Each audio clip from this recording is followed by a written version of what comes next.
Confia em mim. Eles vão se arrepender disso. Essas foram as primeiras palavras que escutei de Richard Harrison, aquele homem de terno cinza que mudaria minha vida para sempre. Mas antes de falar dele, preciso que vocês entendam como cheguei até aquele momento, até aquele instante em que meu mundo desmoronou no meio de um aeroporto estrangeiro. Meu nome é Carmen Aparecida Monteiro. Tenho 60 anos e esta história começa no lugar mais improvável, o Aeroporto Internacional de Miami.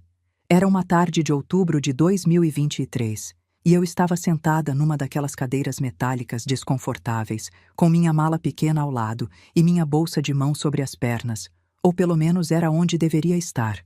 Acabava de passar 2 semanas visitando meus filhos nos Estados Unidos. Rodrigo, meu filho mais velho, morava num condomínio elegante em Orlando, trabalhava com importação. Fernanda, minha filha caçula, tinha um apartamento moderno em Miami. Era gerente de marketing numa empresa grande. Os dois me convidaram com tanto entusiasmo que eu, ingênua, pensei que realmente queriam passar um tempo comigo. Como eu estava enganada. A visita tinha sido tensa desde o primeiro dia. Rodrigo mal me dirigia a palavra. Fernanda estava sempre ocupada com o celular, respondendo e-mails, atendendo ligações. As refeições eram silenciosas, quase constrangedoras. Eu tentava conversar, perguntar sobre suas vidas, mas recebia respostas curtas, olhares de fastio mal disfarçados. Me sentia como uma intrusa nas vidas perfeitas que eles haviam construído. Naquela manhã, enquanto eu terminava de arrumar minha mala no quarto de hóspedes da casa de Rodrigo, encontrei algo que não deveria ter encontrado. Uma carta. Minha própria carta, na verdade. Uma que eu havia escrito para ele quando tinha 18 anos e foi estudar nos Estados Unidos. Na carta, eu listava tudo o que havia sacrificado. A venda da casa da minha mãe, as joias do meu casamento, os 3 empregos simultâneos que mantive por anos.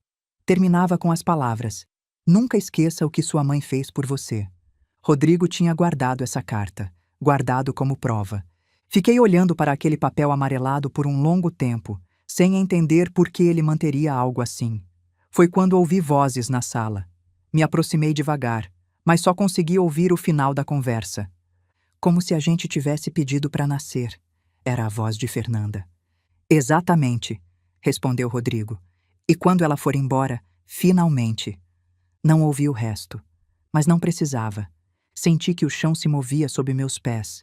Não entendi o contexto completo. Não sabia do que estavam falando antes. Mas aquelas palavras me atingiram como um soco no estômago. Voltei para o quarto em silêncio. Não dormi aquela noite.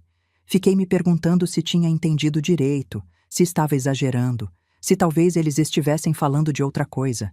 Mas na manhã seguinte, fingi que nada havia acontecido. Mas eles não fingiram. O silêncio no carro até o aeroporto foi ensurdecedor. Eram quase 4 horas de viagem até Miami. Meu voo internacional só saía de lá. Rodrigo dirigia com os olhos fixos na estrada, sem ligar o rádio, sem dizer uma palavra. Antes de sair de Orlando, Rodrigo tinha pedido minha bolsa para guardar no porta-malas junto com a mala. "Fica mais organizado", disse. Eu entreguei sem pensar. Quando chegamos ao terminal internacional, ele desceu minha mala do carro e me entregou sem olhar nos meus olhos. "Boa viagem, mãe", disse com uma voz seca, vazia. Eu quis abraçá-lo, mas ele já estava subindo de volta no carro. Fiquei ali parada, vendo como ele se afastava sem olhar para trás uma única vez. Respirei fundo e entrei no aeroporto. "Logo estarei em casa", disse para mim mesma. "Logo tudo isso vai ficar para trás." Cheguei ao balcão da companhia aérea e entreguei meu passaporte. A funcionária o verificou, digitou algo no computador e franziu a testa. "Senhora Monteiro, há um problema com sua reserva." "Um problema?" Perguntei, sentindo meu coração acelerar. "Seu voo foi cancelado." "Cancelado? Mas como? Eu tenho minha passagem confirmada há semanas." A funcionária digitou novamente, olhando para a tela com uma expressão confusa. Segundo o sistema, o cancelamento foi realizado há cerca de 1 hora, de um dispositivo móvel registrado em nome de Rodrigo Monteiro. O mundo parou. Rodrigo. Meu próprio filho tinha cancelado meu voo. "Deve ser um engano", sussurrei, embora soubesse que não era. "Sinto muito, senhora, Não posso fazer nada a respeito. Se desejar comprar uma nova passagem... Sim, por favor. Quanto custa? $800. $800. Eu não tinha $800. Tinha trazido apenas o suficiente para alguns gastos pequenos durante a visita. Procurei na minha bolsa, revirei cada compartimento e então percebi. Minha carteira não estava ali. Meu celular também não. Eu os tinha guardado, tinha certeza. Mas agora não estavam em lugar nenhum. Senti que me faltava o ar. Estava num país estrangeiro, sem dinheiro, sem telefone, sem forma de voltar para casa, e meus próprios filhos tinham me deixado assim. Senhora, a senhora está bem? Perguntou a funcionária. Não consegui responder. Apenas neguei com a cabeça e me afastei do balcão, arrastando minha mala. Caminhei sem rumo pelo terminal até encontrar um canto tranquilo perto de uma janela enorme que dava para as pistas de pouso. Me sentei no chão, abraçando os joelhos, tentando não chorar em público. Mas as lágrimas vieram de qualquer forma, silenciosas, amargas, cheias de uma tristeza que não tinha nome. Como puderam fazer isso comigo? Pensava repetidamente. O que eu fiz para merecer isso? Não sei quanto tempo passei ali. Talvez foram minutos, talvez uma hora.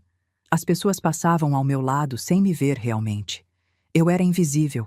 Uma mulher de 60 anos, sozinha e destruída, no meio de uma multidão indiferente. E então escutei uma voz. Com licença, senhora. A senhora está bem? Levantei a vista. À minha frente havia um homem de uns 68 anos, alto, de cabelo grisalho perfeitamente penteado, vestido com um terno cinza elegante, mas sem gravata. Seus olhos eram de uma cor de mel clara, e neles havia algo estranho, uma mistura de curiosidade e compreensão. Estou bem. Menti, secando as lágrimas com as costas da mão. Ele não se moveu. Ficou ali me observando com atenção. Depois olhou para o balcão da companhia aérea, depois para mim de novo. Não parece que está bem, disse com uma voz suave, mas firme.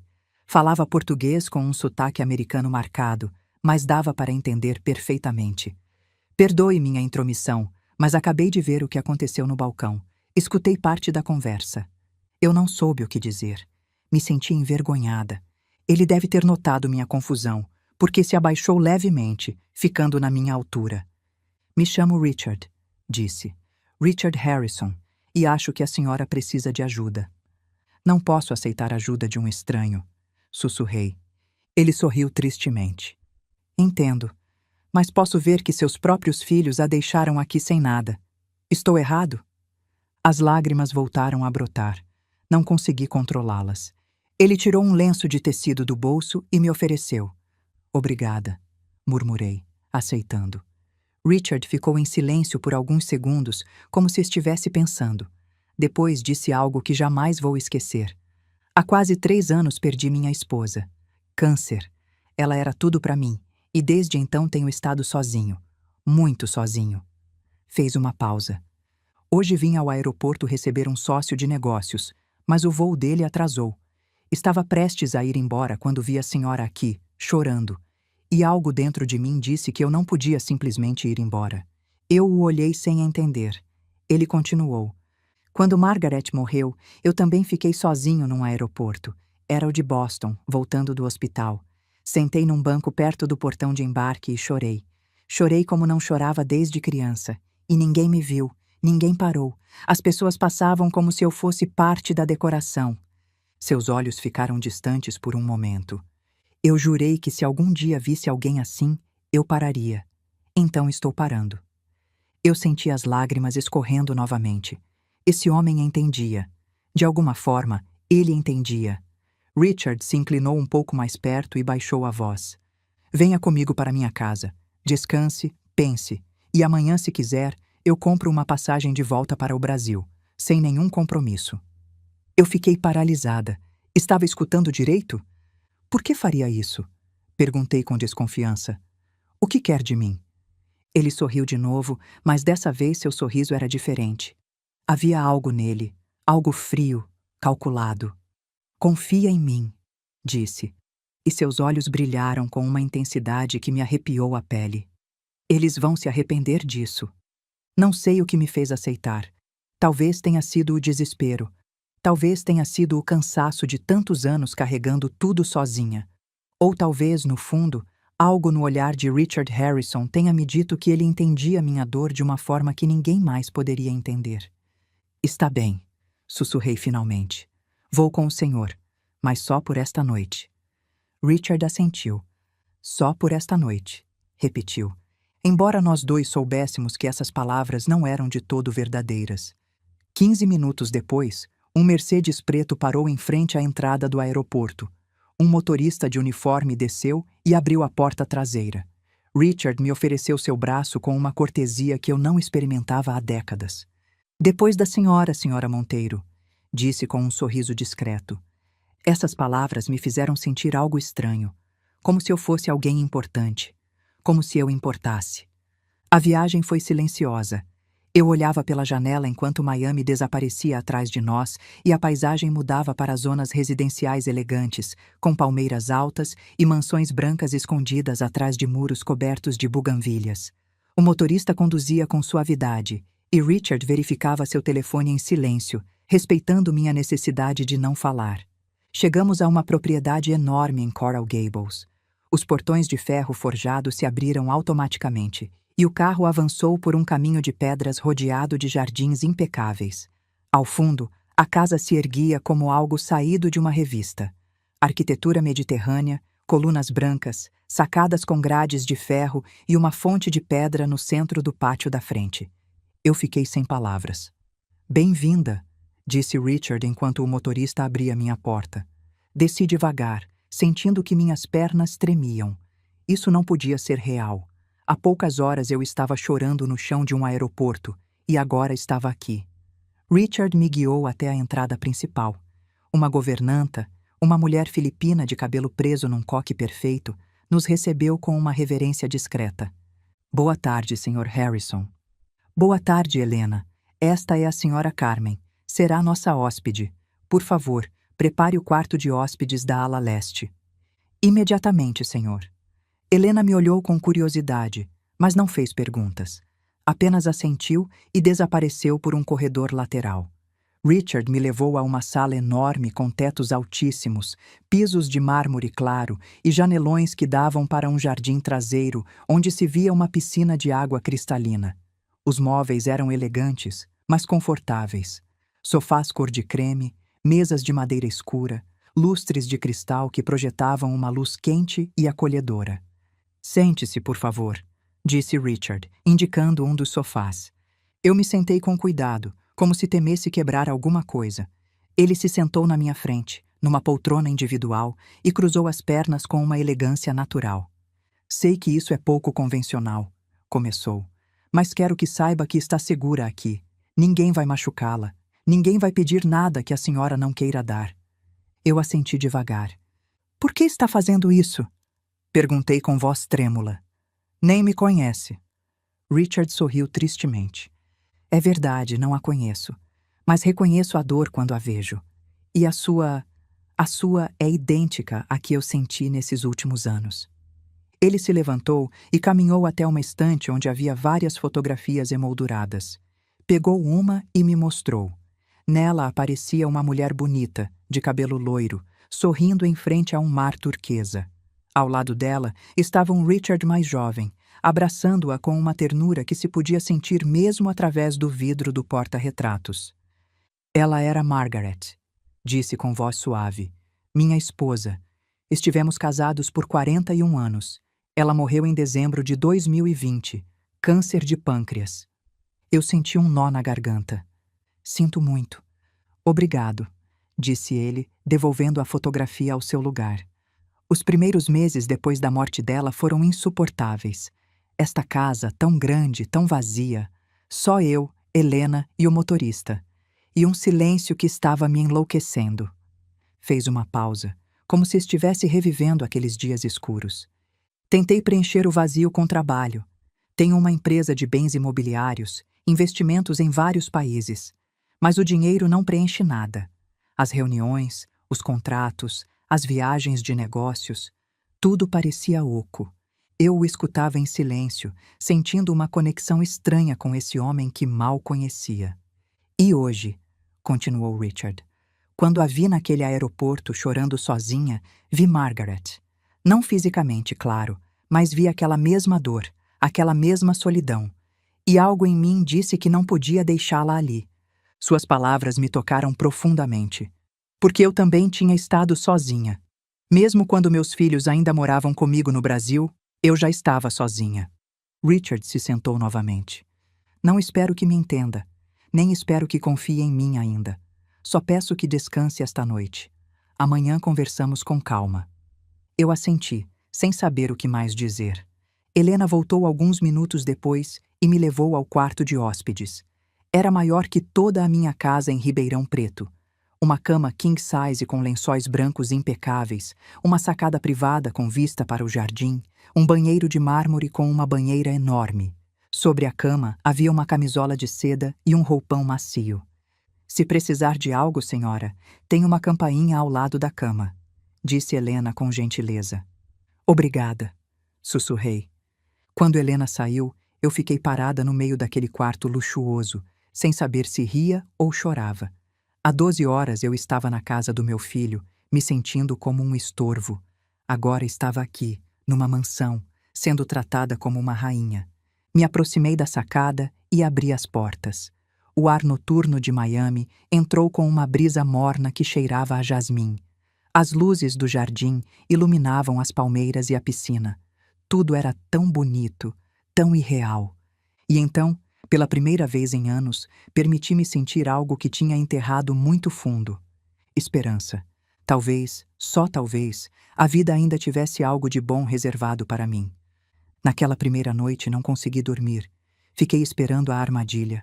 A cada barulho da casa, meu corpo se enrijecia. O que esse homem realmente queria de mim? Por que um estranho faria isso? Ninguém é bondoso assim sem querer algo em troca.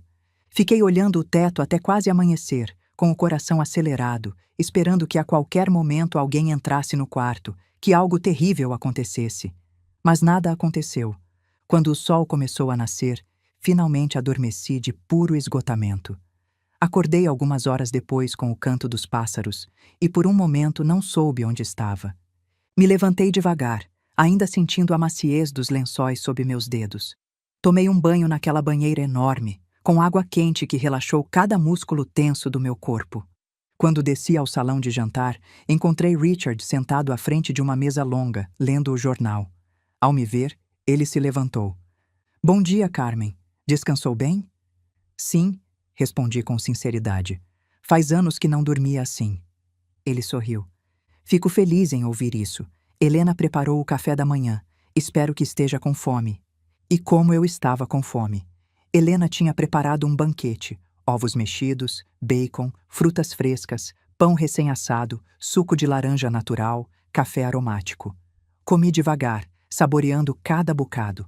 Richard me observava com atenção. Carmen, tenho uma pergunta, se não se importar em responder. Diga, eu disse, limpando os lábios com um guardanapo de tecido bordado. O que aconteceu de verdade com seus filhos? Eu baixei o olhar. As lágrimas ameaçaram voltar, mas as contive. Respirei fundo. Não sei, admiti com voz quebrada. Durante anos achei que tínhamos uma boa relação. Eu trabalhei a vida inteira para dar tudo a eles. O pai deles morreu quando eram pequenos, um infarto fulminante. Fiquei viúva aos 34 anos com 2 crianças e sem um centavo no banco. Richard escutava sem interromper. Trabalhei de tudo. Fui costureira, trabalhei em confecção, fiz bico onde aparecia. Nunca faltou nada para eles. Mandei os 2 para boas escolas. Rodrigo estudou administração. Fernanda fez marketing. Os 2 conseguiram emprego nos Estados Unidos há mais de 10 anos. Se casaram, formaram suas vidas. Fiz uma pausa, sentindo o peso das lembranças. Eu fiquei no Brasil, sozinha, esperando as ligações que eram cada vez mais raras, as visitas que nunca chegavam. E quando finalmente me convidaram para visitá-los, eu pensei que queriam se reconectar, que sentiam minha falta. Minha voz se quebrou. Mas não foi assim. Durante toda a visita me trataram como uma estranha, como se eu fosse um peso. E ontem descobri que tudo foi planejado. Cancelar meu voo, me deixar sem telefone, sem dinheiro. como se quisessem se livrar de mim. Richard fechou os olhos com pesar. Sinto muito, Carmen. Eu também, sussurrei, porque agora entendo que para eles eu já não existo. O silêncio que se seguiu foi profundo. Richard se levantou e caminhou até a janela. Ficou ali alguns segundos, olhando o jardim. Depois se virou para mim. Sabe o quê? Acho que o destino nos juntou por uma razão. Eu o olhei com curiosidade. Tenho uma proposta, disse ele, e sei que vai parecer loucura, mas me escute até o final. Meu coração começou a bater mais rápido. Richard se aproximou e se sentou novamente na minha frente. Fique aqui. Não só esta noite. Fique o tempo que precisar. Esta casa é grande demais para mim sozinho. E a senhora? A senhora precisa de um lugar para se curar. Eu neguei com a cabeça. Não posso aceitar isso. Seria abusar da sua generosidade. Não seria abuso, disse ele com firmeza. Seria companhia. Eu estou cansado de estar sozinho.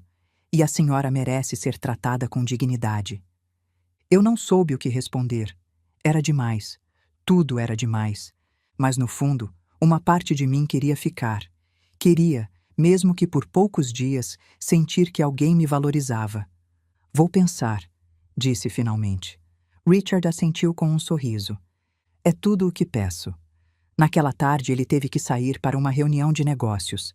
Eu fiquei na casa, explorando os jardins, sentando-me à beira da piscina, lendo um livro que encontrei na biblioteca. E pela primeira vez em muito tempo, me senti em paz. Mas o que eu não sabia era que aquela paz era apenas o começo de algo muito maior, algo que mudaria minha vida para sempre. Os primeiros dias na casa de Richard foram como viver num sonho. Eu acordava cada manhã naquele quarto enorme, com as cortinas brancas se movendo suavemente pela brisa da sacada. Tomávamos café da manhã juntos no salão de jantar, conversas tranquilas sobre livros, música, lembranças de tempos melhores. Ele era um homem culto, educado, com um senso de humor sutil que me fazia sorrir. Helena me tratava com um respeito que eu não sentia há anos. Perguntava o que eu queria comer, se precisava de algo, se a temperatura do quarto estava adequada. Pequenos detalhes que me faziam sentir vista. Passaram-se 5 dias. Eu sabia que deveria voltar ao Brasil, mas cada vez que pensava em retornar para minha casa vazia, para aquelas 4 paredes cheias de silêncio, algo dentro de mim resistia. Numa manhã, Richard entrou na sala de estar onde eu lia um livro, carregando uma caixa pequena. Para você, disse estendendo a caixa. O que é? Algo que você precisa. Abre. Abri a caixa com cuidado. Dentro havia um celular novo. Richard, isso é demais. Não, interrompeu ele. É necessário. Você está aqui há quase uma semana e não pôde contatar ninguém no Brasil. Suas amigas, suas vizinhas, devem estar preocupadas. Ele tinha razão. Eu tinha deixado o Brasil sem avisar, sem me despedir, sem explicações. Obrigada, sussurrei, abraçando o telefone contra o peito. Naquela noite, me sentei no meu quarto com o telefone nas mãos. Richard já tinha configurado tudo. Eu só precisava ligar. Liguei para Dona Iracema, minha vizinha de anos em Ribeirão Preto. Ela atendeu no 3º toque. Alô? Dona Iracema, sou eu, Carmen. Houve um silêncio, depois um grito. Carmen, graças a Deus, seus filhos ligaram desesperados. Disseram que você sumiu, que estavam preocupados. Eu congelei. Eles ligaram preocupados? Carmen, você está aí? Estou, respondi tentando processar. Eles ligaram? Ligaram sim. O Rodrigo ligou 2 vezes perguntando se eu tinha notícias suas. A Fernanda mandou mensagem. Disseram que você tinha ido embora do aeroporto e ninguém sabia onde estava. Eu não sabia o que pensar. Eles tinham me abandonado. Tinham cancelado meu voo, pegado minha carteira. E agora ligavam preocupados? Não fazia sentido. Ou fazia todo o sentido. Eles queriam saber se eu tinha conseguido voltar, se o plano deles tinha funcionado. Dona Iracema, estou bem, disse finalmente. Decidi ficar mais um tempo aqui nos Estados Unidos. Ficar aí? Mas seus filhos disseram que... Está tudo bem, interrompi. Só não conta pra ninguém onde estou, tá? Preciso de um tempo. Houve uma pausa. Tá bom, minha filha. se você diz que está bem, mas me liga de vez em quando, pelo amor de Deus. Ligo sim. Obrigada, dona Iracema. Depois de desligar, fiquei olhando para o telefone. Tinha o número de Rodrigo, tinha o número de Fernanda. Podia ligar, podia confrontá-los. Mas não liguei. Guardei o telefone na gaveta da mesa de cabeceira. Uma tarde, enquanto tomávamos café no jardim, Richard me olhou com aquela intensidade que eu já começava a conhecer. Carmen, posso te fazer uma pergunta pessoal? Claro, respondi, sentindo uma leve tensão. Você ligou para seus filhos, desde que te dei o celular? Eu baixei o olhar para minha xícara. Não. Para quê? Eles deixaram bem claro o que pensam de mim. Richard assentiu devagar. Entendo. Mas não gostaria de saber por que fizeram isso? Não gostaria de confrontá-los? Para quê? Perguntei com amargura. Para ouvir mais mentiras? Para que me digam que sou um peso, um incômodo? Não, Richard. Não tenho mais forças para isso. Ele se inclinou para a frente. E se houvesse uma maneira de eles entenderem o mal que te fizeram? De sentirem o que você sentiu? Eu o olhei confusa. Do que está falando? Richard sorriu de uma maneira estranha. Não era um sorriso cruel, mas também não era completamente amável. Era algo intermediário, algo calculado. Vamos ser claros, Carmen. Você é uma mulher inteligente. Deve ter notado que não te convidei para minha casa só por compaixão. Meu coração começou a bater mais rápido. O que quer dizer? Ele suspirou e se recostou na cadeira. Tenho 68 anos. Faz quase 3 anos que Margaret morreu. E há alguns meses recebi um diagnóstico. O mundo pareceu se deter. Um diagnóstico? Repeti com voz trêmula. Richard assentiu.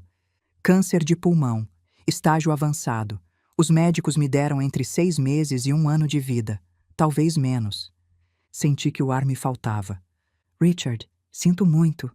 Ele levantou a mão. Não preciso de condolências. Já passei por essa fase. Negação, raiva, aceitação, tudo isso. Agora só quero viver o que me resta com dignidade. E não quero fazer isso sozinho. Eu não sabia o que dizer. Richard continuou. Margaret e eu não tivemos filhos. Ela não podia ter. Tentamos adotar, mas naquela época os processos eram complicados. Então passei a vida inteira construindo um império. Imóveis, investimentos, propriedades em vários países. Mas para quê? Para deixar tudo para fundações que nem conhecem meu nome? Ou pior, para que meu sobrinho Kevin, que só me procura quando precisa de dinheiro, divida tudo como um abutre? Havia amargura em sua voz.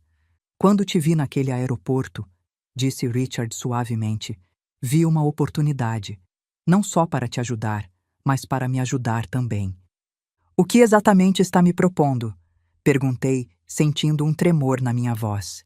Richard se levantou e caminhou até mim. Se ajoelhou na minha frente, tomando minhas mãos entre as suas. Seus olhos cor-de-mel me olharam com uma mistura de esperança e tristeza. Case comigo, Carmen. Eu fiquei paralisada. Não é uma proposta romântica, esclareceu rapidamente. Não estou pedindo que me ame. Só estou pedindo que seja minha companheira nesta última etapa. Que fique comigo nos meus últimos meses. Que esta casa não pareça tão vazia. Eu retirei minhas mãos, sentindo que tudo isso era demais. Richard, Isso é... loucura? Sei que é, disse ele levantando-se. Mas pense nisso. Você precisa de um lugar para estar, de um propósito.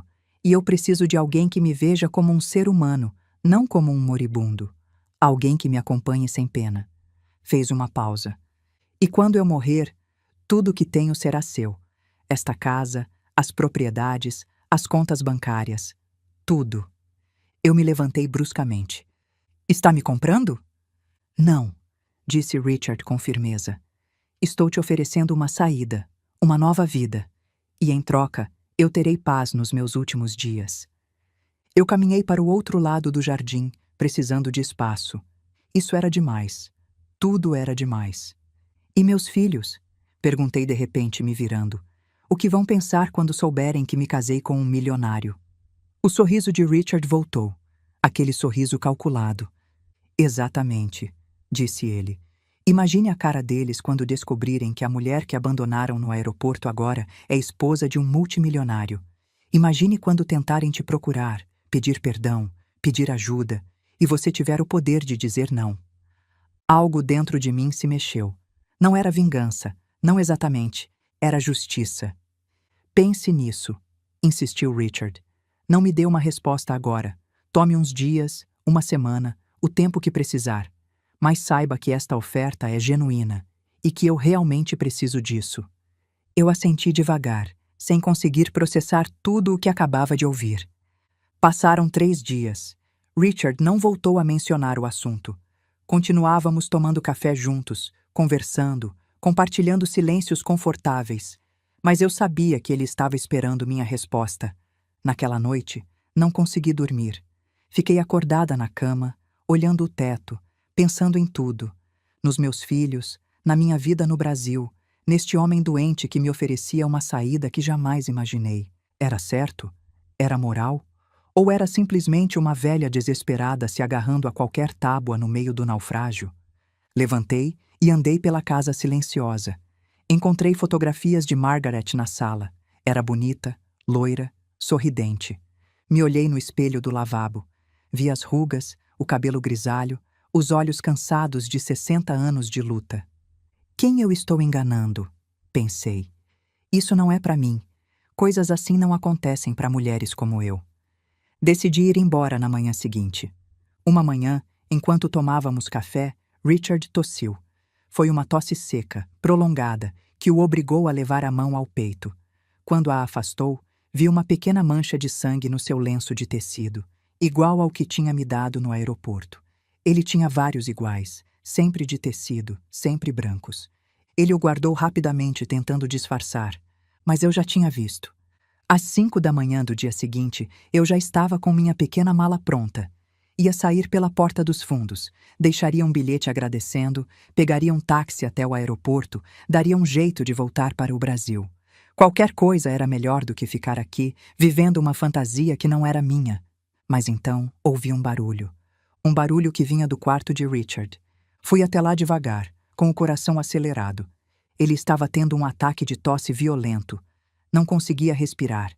Estava dobrado sobre a cama, uma mão no peito, a outra tentando alcançar os remédios na mesa de cabeceira. Mas não conseguia. Estava fraco demais. Corri até ele. Richard! Peguei os remédios, abri o frasco com as mãos tremendo, coloquei 2 comprimidos na boca dele, ajudei-o a beber água. Ele tossia, engasgava, lutava para respirar. Calma, eu dizia segurando sua mão. Calma, estou aqui. Respira devagar. A crise durou quase 1 hora. Fiquei ali o tempo todo, segurando a mão dele, passando a mão nos seus cabelos grisalhos, falando baixinho para acalmá-lo. Quando finalmente a tosse passou e ele conseguiu respirar normalmente, ficamos em silêncio. Eu continuei ali, sentada na beirada da cama, segurando sua mão. Ele estava exausto, pálido, suando frio. Obrigado, sussurrou com a voz rouca. Não precisa agradecer. Você ia embora, não ia?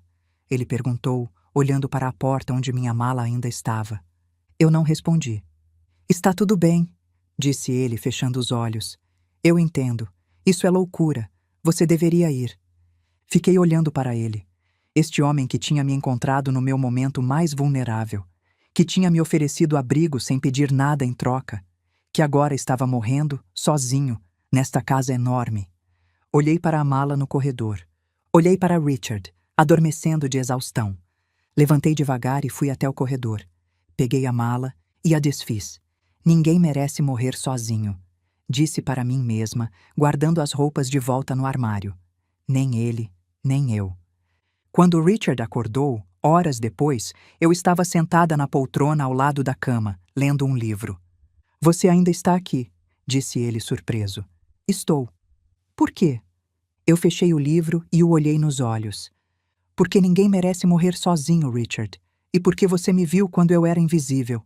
Agora é minha vez de ver você. Ele ficou em silêncio por um longo momento. Depois, com a voz embargada. Então, você aceita? Aceito, disse com firmeza. Aceito me casar com o Senhor. Aceito acompanhá-lo.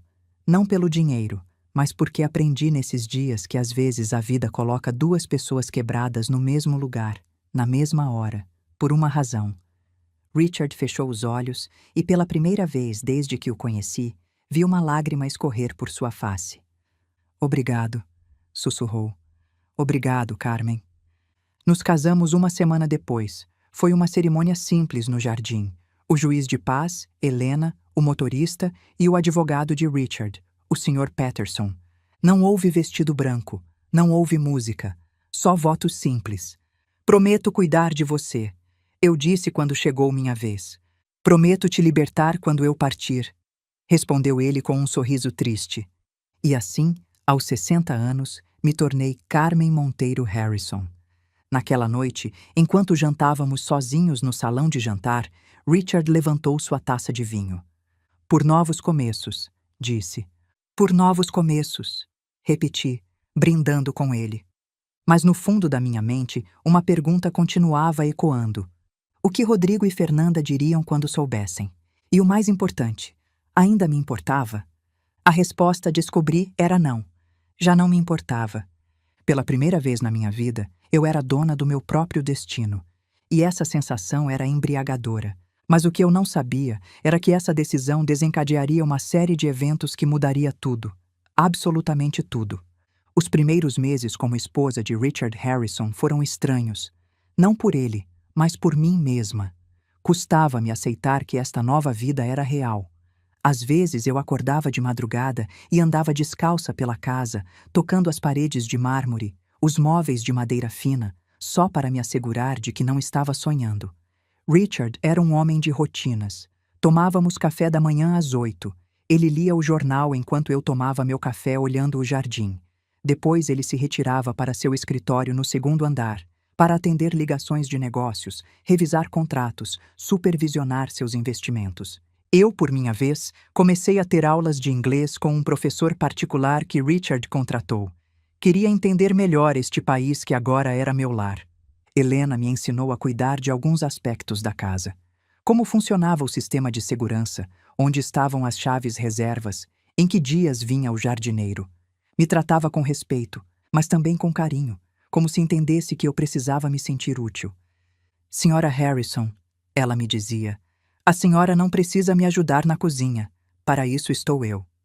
Eu sei, Helena, eu respondia, mas preciso fazer algo com as mãos. A vida inteira trabalhei. Não consigo simplesmente ficar parada. Ela sorria e me deixava ajudá-la a cortar verduras, preparar molhos, assar pão. Esses momentos me traziam paz. Richard notava minha inquietação.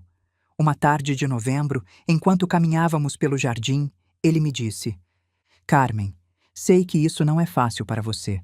Passar de uma vida de trabalho constante para uma vida de conforto. Não é isso, respondi. É que me sinto como uma impostora, como se a qualquer momento alguém fosse descobrir que não pertenço a este mundo. Ele parou e segurou minhas mãos. Escuta bem, você não é uma impostora, é minha esposa, e este é seu lar tanto quanto é meu. Eu assenti, mas no fundo a sensação de não pertencer continuava ali. Os dias passavam. Richard começou a se cansar mais rápido. Suas sessões de trabalho se encurtavam. Algumas tardes eu o encontrava dormindo em seu escritório, com a cabeça apoiada na mesa. Eu entrava devagar, cobria-o com uma manta e ficava sentada na poltrona próxima, lendo um livro em silêncio, só para que ele não se sentisse sozinho quando acordasse. Uma noite de fins de dezembro, durante o jantar, Richard tossiu de novo. Dessa vez foi pior. A tosse o dobrou sobre si mesmo, lutando para respirar. Corri até ele segurando seus ombros. Estou bem, ofegou quando finalmente pôde falar. Só preciso de um momento. Mas não estava bem, eu sabia disso, e ele também. Quando foi sua última consulta com o médico? Perguntei. Há 2 semanas, admitiu. Me disse que o tratamento já não está funcionando, que devo me preparar. Se preparar para quê? Ele me olhou com aqueles olhos cor de mel que agora pareciam mais cansados, mais tristes. Para o final. Eu senti que o chão se movia sob meus pés. Sabia que esse dia chegaria. Sabia desde o início que Richard estava doente. Mas ouvir essas palavras tão diretamente me atingiu de uma maneira que não esperava. Quanto tempo? Perguntei com voz trêmula. 6 meses, talvez menos, talvez 1 ano se eu tiver sorte. Eu me deixei cair na cadeira em frente a ele. Richard, não chore, disse ele suavemente. Por favor, não chore. Já tive lágrimas suficientes com Margaret. Com você, quero que tudo seja diferente. Como posso não chorar? Sussurrei. Já me afeiçoei a você. Você é importante para mim. Ele sorriu. E você para mim. Por isso preciso te pedir algo. O que for, disse sem hesitar. Quando chegar o momento, quando eu não puder mais me cuidar sozinho, não me leve para um hospital. Quero morrer aqui, na minha casa, na minha cama, com dignidade. Eu assenti, embora cada palavra me partisse o coração. Prometo, disse. Richard estendeu sua mão e eu a segurei. Ficamos assim em silêncio, enquanto as velas da mesa projetavam sombras dançantes nas paredes. O Natal chegou com uma brisa mais fresca que refrescava o ar quente de Miami. Richard decorou a casa para as festas, não com ostentação, mas com elegância. Luzes brancas nos árvores do jardim, uma guirlanda de pinho natural na porta principal, uma árvore de Natal na sala com enfeites dourados e prateados. Margaret amava o Natal. Ele me disse enquanto pendurava uma esfera antiga na árvore. Todo ano ela comprava um enfeite novo. Este aqui, apontou para uma pequena sino de cristal. Foi o último que ela comprou, 2 semanas antes de morrer. Eu toquei o sino com cuidado.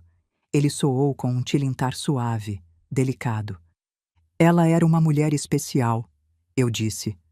Era, respondeu Richard com tristeza. E sei que nunca vou poder substituí-la. Mas você me deu algo que pensei que nunca mais teria. O quê? Companhia sem expectativas, conversa sem mentiras, paz. Essas palavras me tocaram profundamente, porque eu também sentia o mesmo. Com Richard, não precisava fingir ser forte, não precisava carregar o peso das expectativas de ninguém, podia simplesmente ser. O Natal foi tranquilo, só nós dois. Richard me presenteou com um colar de pérolas que tinha pertencido à mãe dele. Eu o presenteei com um suéter que tinha tricotado com minhas próprias mãos, trabalhando em segredo durante as tardes enquanto ele dormia. É perfeito, disse ele quando abriu o embrulho. Ninguém nunca tinha tricotado nada para mim em toda a minha vida. Vestiu o suéter imediatamente apesar do calor e usou todos os dias desde então. O ano novo chegou. Richard e eu brindamos com champanhe sem álcool, vendo os fogos de artifício do balcão do quarto dele. Pelo tempo que nos resta, disse ele.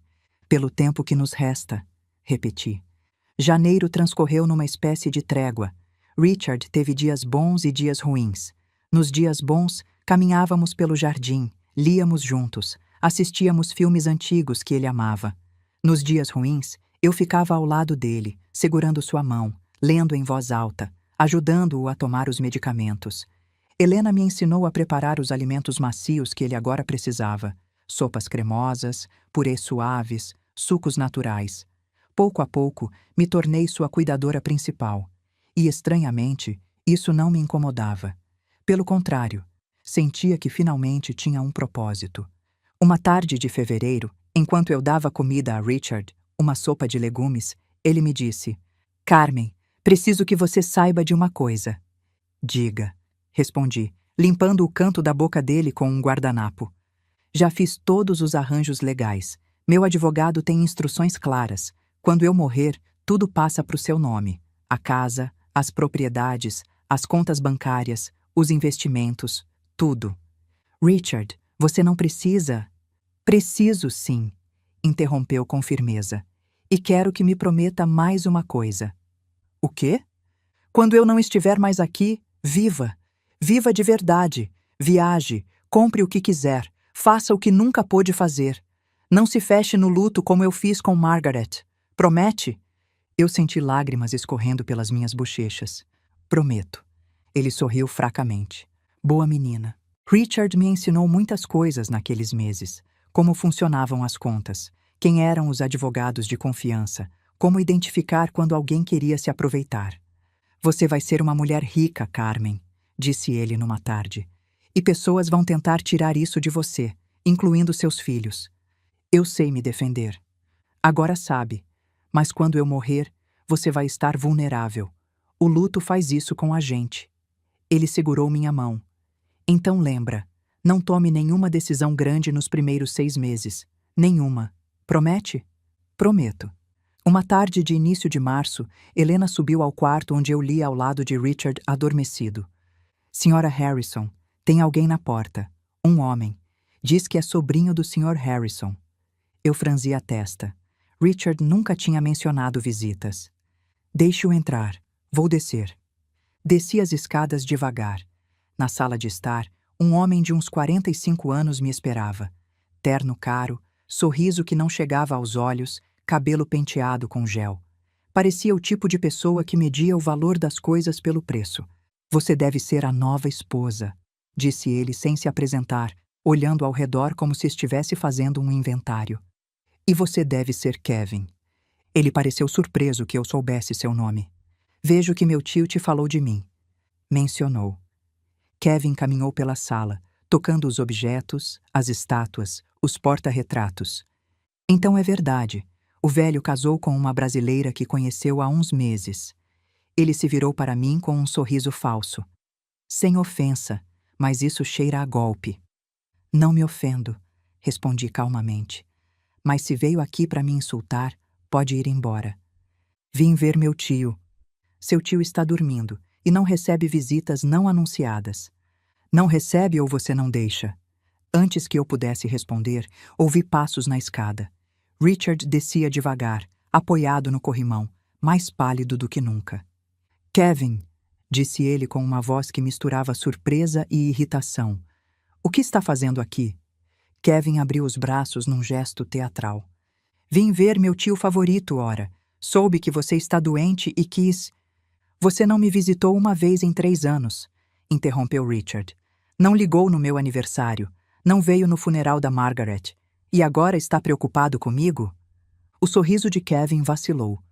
Tio Richard, as coisas estavam complicadas. O trabalho, a família. Poupe-me.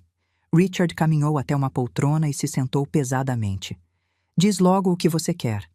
Kevin olhou para mim, depois para Richard. Prefiro falar em particular. Tudo o que você tem a dizer pode ser dito na frente da minha esposa. A palavra esposa pareceu arranhar os ouvidos de Kevin. Ele respirou fundo. Está bem. Soube que você mudou seu testamento, que deixou tudo para... Ele gesticulou na minha direção.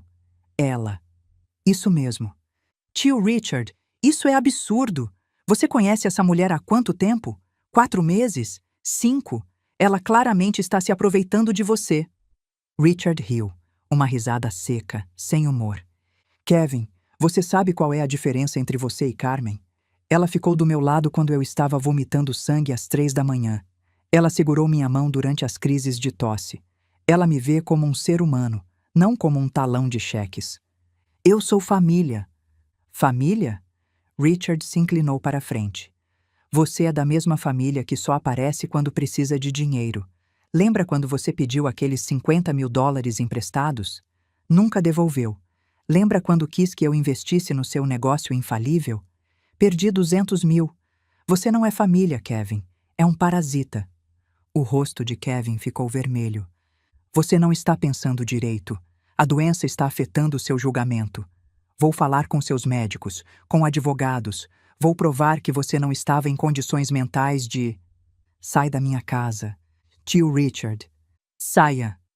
Richard raramente levantava a voz. O grito foi seguido de uma crise de tosse que o dobrou sobre si mesmo. Corri até ele, segurando seus ombros, ajudando-o a respirar. Kevin ficou parado, observando a cena. Havia algo em seus olhos. Não preocupação, mas cálculo. Como se estivesse avaliando quanto tempo Richard ainda tinha.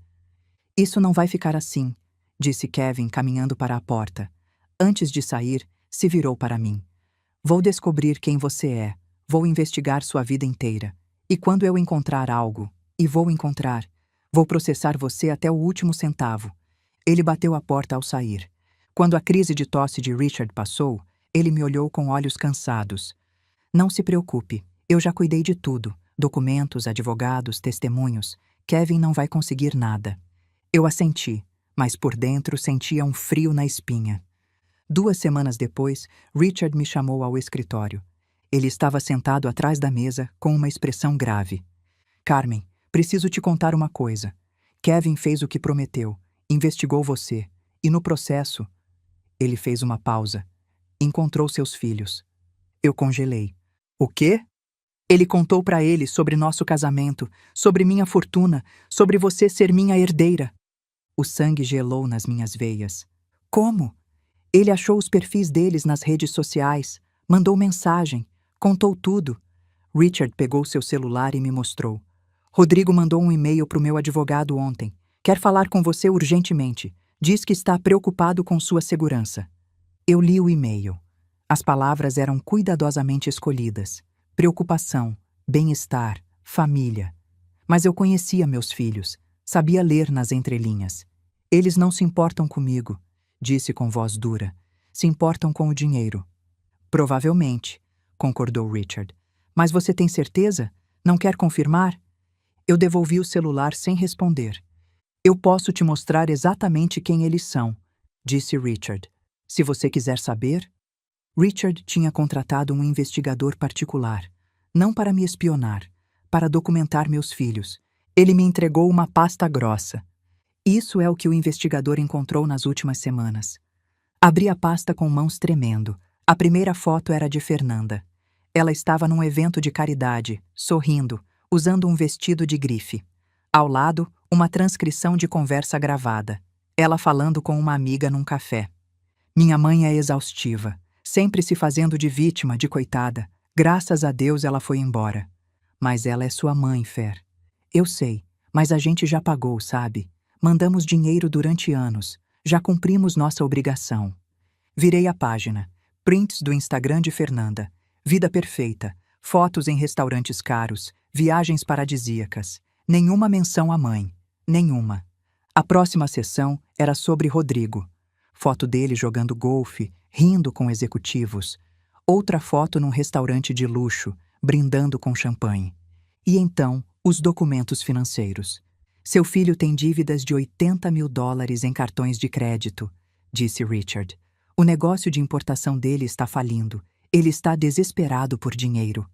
Eu continuei lendo. Havia mais. Rodrigo tinha tentado pegar um empréstimo usando a casa como garantia, mas a casa já estava hipotecada. Fernanda e o marido Derek tinham acabado de perder um processo judicial e deviam uma quantia significativa. Entende agora? Disse Richard suavemente. Seu filho não está preocupado com você, Carmen. Está preocupado com a herança que está escapando. Eu li tudo em silêncio. As lágrimas caíam, mas eu não soluçava. Era uma dor diferente. Não a dor aguda da descoberta, mas a dor surda da confirmação. Eu sabia, sussurrei. No fundo eu sabia, só não queria acreditar. Agora você tem a escolha. Quer vê-los? Ouvir o que eles têm a dizer? Eu fechei a pasta. Não, não agora. Talvez nunca. Abril chegou. A doença de Richard acelerava. Ele passava mais tempo na cama, com o ar-condicionado ligado, descansando entre almohadas que eu arrumava cuidadosamente para que ele pudesse respirar melhor. O médico vinha 3 vezes por semana. Já não falava de tratamentos, só de morfina, de conforto, de tempo. Uma tarde, Helena subiu ao quarto com uma expressão preocupada. Senhora Harrison, tem 2 pessoas na porta. Dizem que são filhos da senhora. Meu coração parou. Olhei para Richard. Ele tinha acordado e me observava. Quer que eu chame a segurança? Perguntou com voz fraca. Eu respirei fundo. Não, eu vou descer. Preciso fazer isso. Desci as escadas devagar. Cada degrau pesava como chumbo. Quando cheguei à porta principal, respirei fundo antes de abrir. Ali estavam eles. Rodrigo, meu filho mais velho, vestido com um terno cinza elegante, cabelo preto penteado para trás. Parecia próspero, bem-sucedido, a imagem perfeita de um homem de negócios.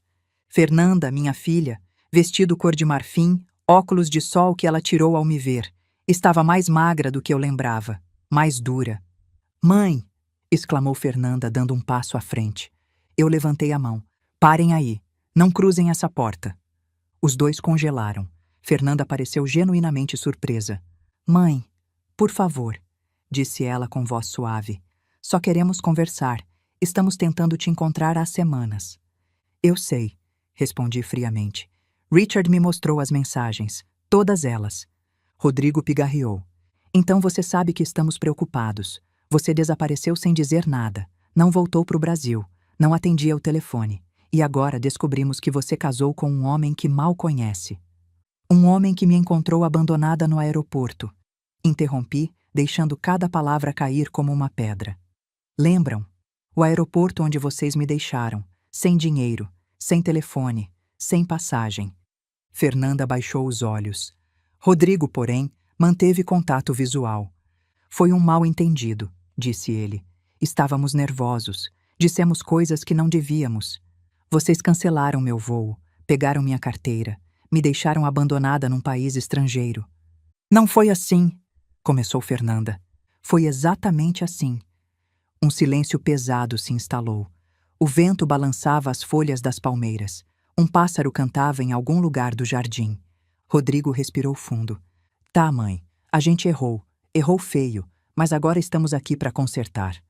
Agora que descobriram que eu casei com um homem rico. Isso não tem nada a ver, protestou Fernanda. Tem tudo a ver. Vocês viram a oportunidade escapando e correram para cá. Rodrigo perdeu a paciência. A máscara de preocupação escorregou, revelando algo mais duro por baixo. Tá bom, mãe. Quer a verdade? Sim, a gente soube do casamento. Sim, a gente sabe que você vai herdar uma fortuna. E sim, a gente tá com problemas. Ele deu um passo à frente. Meu negócio tá quebrando. Fernanda e o Derek estão afundados em dívidas. E você vai ficar aí com milhões de dólares enquanto seus próprios filhos passam necessidade? Eu olhei para ele. Por um segundo, um único segundo, quase cedi. Era meu filho, meu menino. Eu lembrava dele com 5 anos, chorando porque tinha caído da bicicleta. Lembrava de segurá-lo nos braços, de enxugar suas lágrimas, de prometer que tudo ficaria bem. Mas então lembrei de outra coisa. A voz no aeroporto. Boa viagem, mãe. Seca, vazia, sem um abraço, sem um olhar. Vocês passaram 38 anos me tratando como um banco, disse eu, e minha voz saiu mais firme do que eu esperava. Cada ligação era para pedir algo. Cada visita tinha uma lista de expectativas. E quando eu não servia mais, vocês me jogaram fora, como lixo. Fernanda começou a chorar. Mãe, não foi assim. A gente te ama. Vocês amam a ideia de mim, a mãe que sacrifica tudo, a mãe que sempre perdoa, a mãe que nunca diz não. Eu balancei a cabeça. Mas eu não sou mais essa mulher. Rodrigo cerrou os punhos. Se a gente sair agora, é para sempre. Você entende isso? Você vai morrer sozinha. Eu sustentei o olhar dele. Eu já estava sozinha, Rodrigo. A diferença é que agora eu sei. Dei um passo para trás. Vão embora. E não voltem. Fechei a porta. Por um momento fiquei parada ali, com a mão na maçaneta, ouvindo. Escutei vozes abafadas do outro lado. Fernanda chorando, Rodrigo xingando. Depois, o barulho de passos se afastando. Um carro ligando. Pneus no cascalho. E então, silêncio. Minhas pernas cederam. Escorreguei até o chão do hall de entrada, encostada na porta, e chorei. Chorei pelos filhos que pensei ter. Chorei pela mãe que pensei que fui. Chorei pelos anos perdidos, pelas esperanças quebradas, pelo amor que dei e que nunca foi suficiente. Helena apareceu e se ajoelhou ao meu lado, me abraçando enquanto eu soluçava. Naquela noite não consegui dormir. Fiquei andando pela casa no escuro. Parei na sala de estar, olhando as fotos de Margaret. Fui até a janela, observando o jardim iluminado pelas luzes decorativas. Peguei meu celular. Abri os contatos. O nome de Fernanda estava ali. Meu dedo pairou sobre o botão de ligar. E se eu estiver errada? Pensei. E se eles realmente me amam, do jeito deles? E se eu estiver destruindo minha família por orgulho? Quase liguei. Mas então lembrei das palavras do investigador. A transcrição da conversa de Fernanda. Minha mãe é exaustiva, sempre se fazendo de vítima. Guardei o celular. Não, disse para mim mesma. Amor não é isso, eu mereço mais. Maio chegou com um calor úmido que fazia as tardes em Miami serem quase insuportáveis. Richard piorou rapidamente. Os últimos dias foram de cuidados paliativos. O médico aumentou a dose de morfina. Richard entrava e saía da consciência. Às vezes me reconhecia, às vezes chamava por Margaret, às vezes só gemia de dor até que a medicação fizesse efeito. Eu não me separei do lado dele. Dormia num sofá ao lado da cama. Segurava sua mão. Lia em voz alta os livros que ele amava. Contava histórias do Brasil, da minha infância em Ribeirão Preto, das festas juninas, do cheiro de café fresco pela manhã. Na última noite, ele acordou lúcido. Carmen, chamou com voz fraca. Estou aqui, disse, segurando sua mão. Você me deu o que eu mais precisava, sussurrou. Não foi só companhia, foi dignidade. Você me viu como pessoa, não como doente. Você me viu também, quando ninguém mais via. Ele sorriu, um sorriso fraco, mas genuíno. Promete que vai viver, de verdade? Prometo. Richard fechou os olhos. Sua respiração foi ficando mais lenta, mais superficial. Eu fiquei ali, segurando a mão dele, velando seu sono. Ao amanhecer, a respiração parou.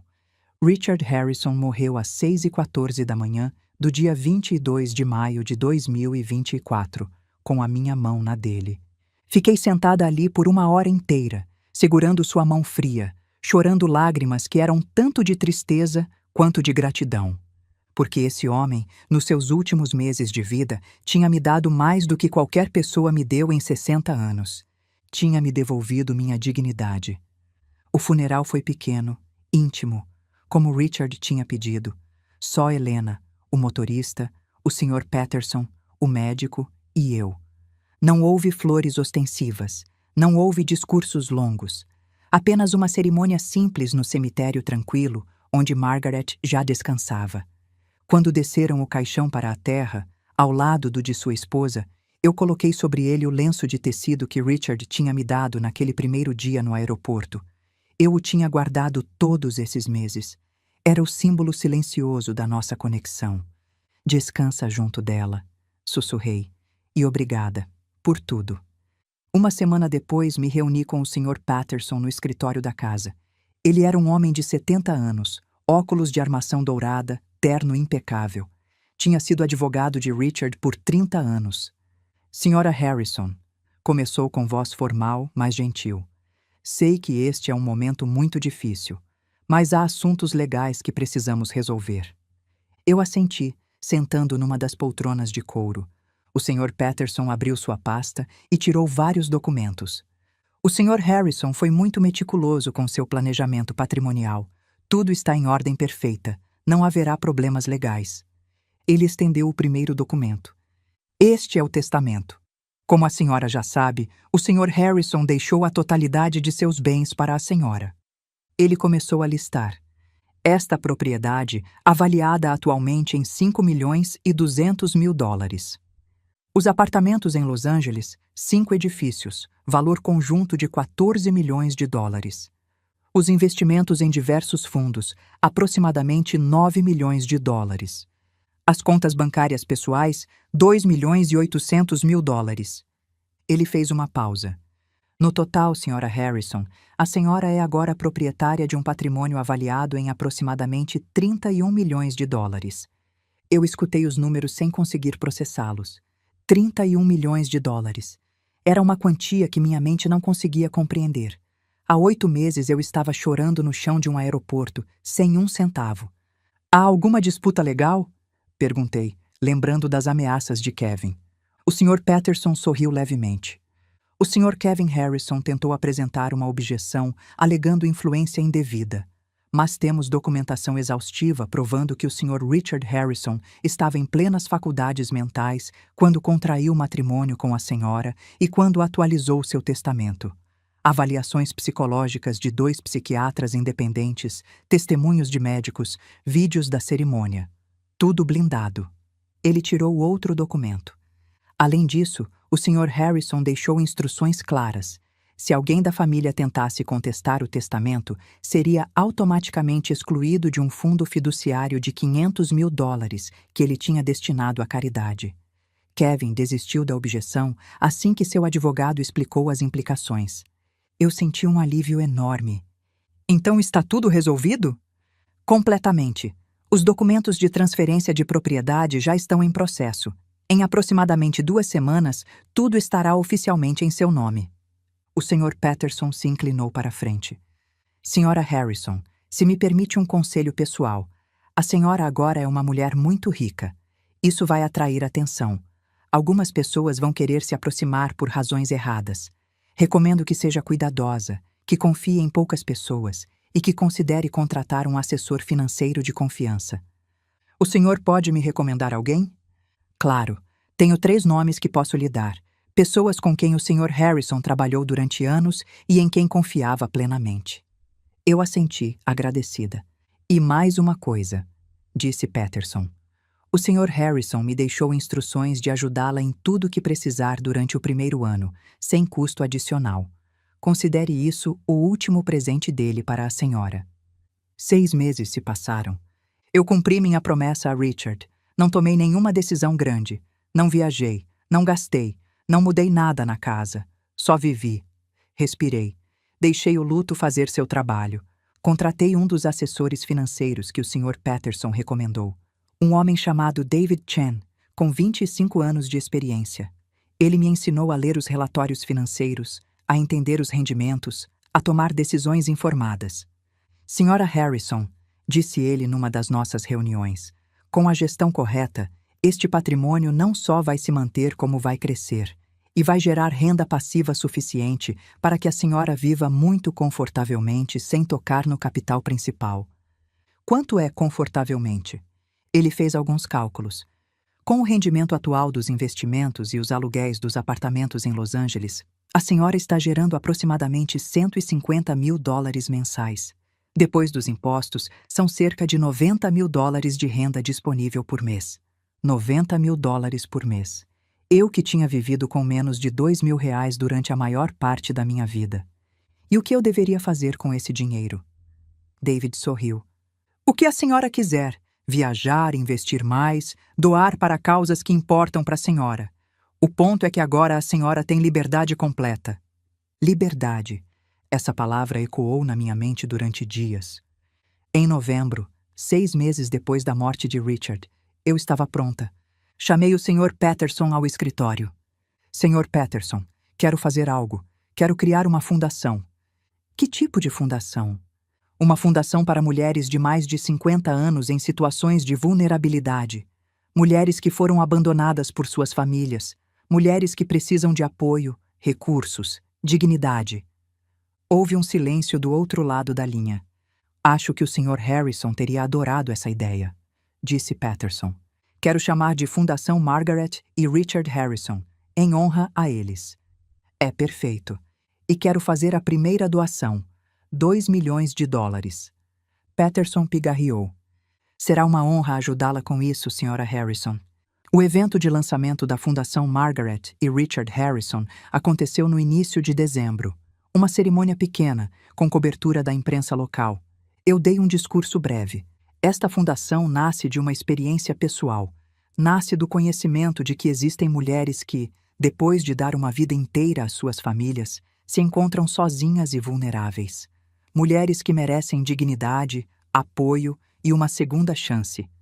Em honra a Richard e Margaret Harrison, que me deram minha segunda chance, dedico este trabalho a todas as mulheres que precisam saber que suas vidas não terminaram, que ainda há esperança. As fotos do evento saíram no jornal local. Meu nome completo, Carmen Monteiro Harrison. Minha história resumida, viúva recente, herdeira de uma fortuna, fundadora de uma organização beneficente. Eu sabia que Rodrigo e Fernanda veriam aquelas fotos, veriam meu nome no jornal, veriam a confirmação definitiva de que sua mãe, a mulher que tinham descartado, agora era alguém importante.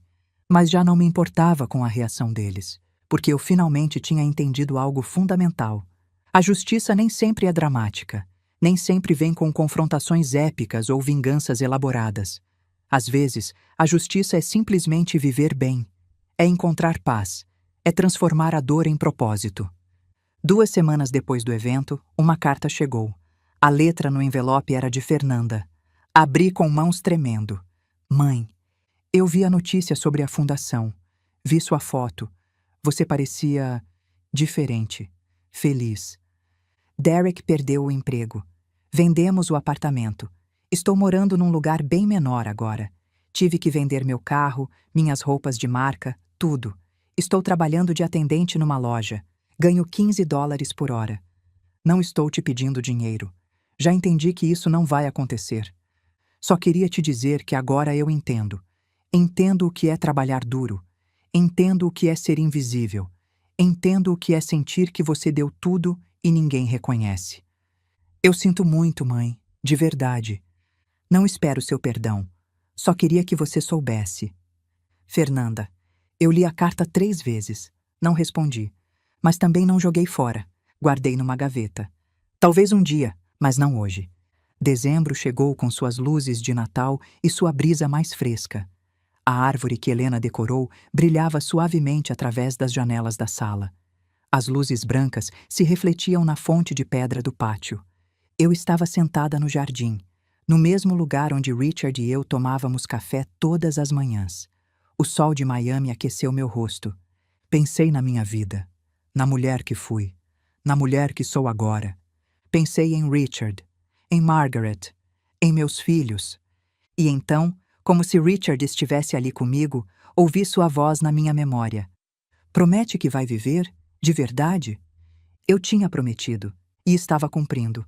A Fundação Margaret e Richard Harrison já tinha ajudado 43 mulheres em poucas semanas.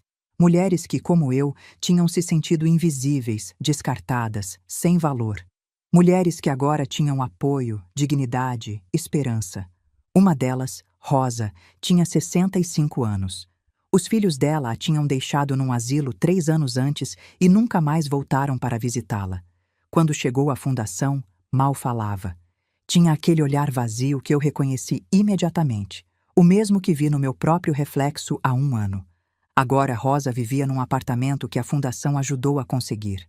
Trabalhava como voluntária no escritório, ajudando outras mulheres que chegavam com suas histórias de abandono.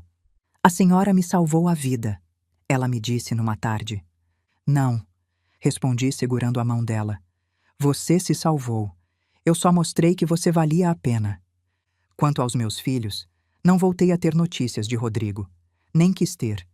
A carta de Fernanda continuava na gaveta. Às vezes eu a tirava e relia.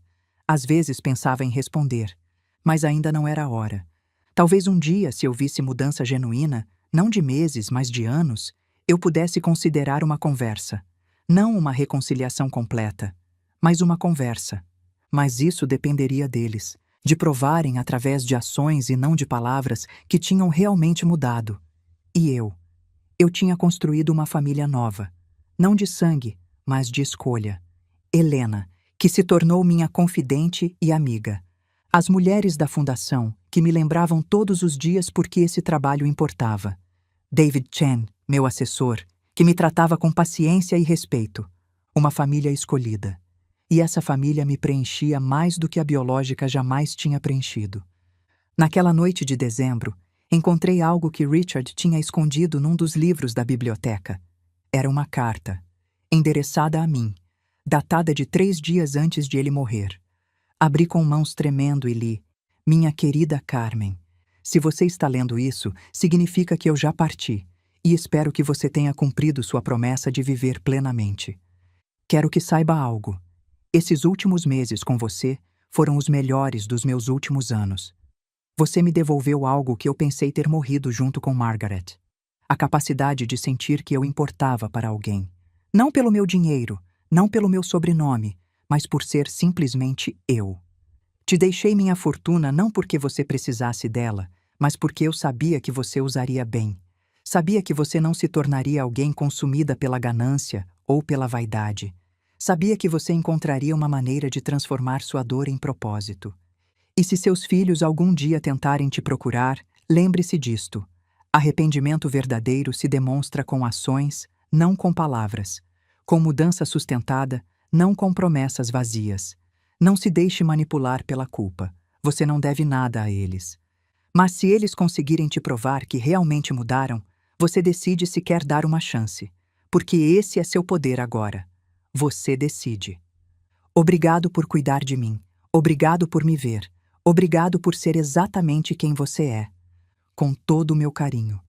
Richard. Chorei ao ler aquela carta. Chorei de gratidão. Chorei de amor.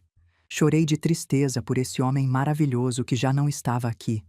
Mas também sorri, porque as palavras dele confirmaram algo que eu já sabia. Eu tinha feito a escolha certa. Tinha tomado as decisões certas e estava vivendo a vida que merecia.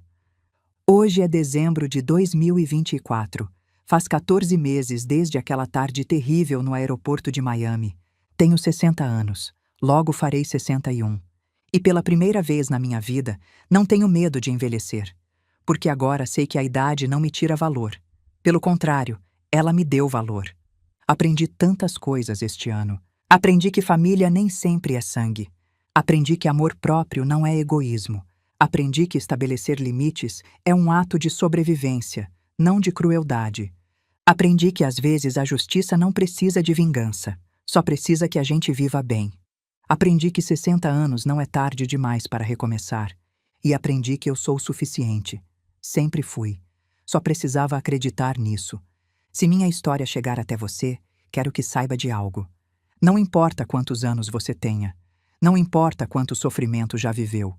Não importa quem te abandonou ou te decepcionou. Você vale. Você merece respeito. Você merece amor genuíno.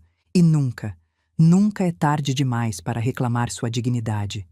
Eu fiz isso aos 60 anos, no chão de um aeroporto, quando um estranho me estendeu a mão e disse: "Confia em mim, eles vão se arrepender."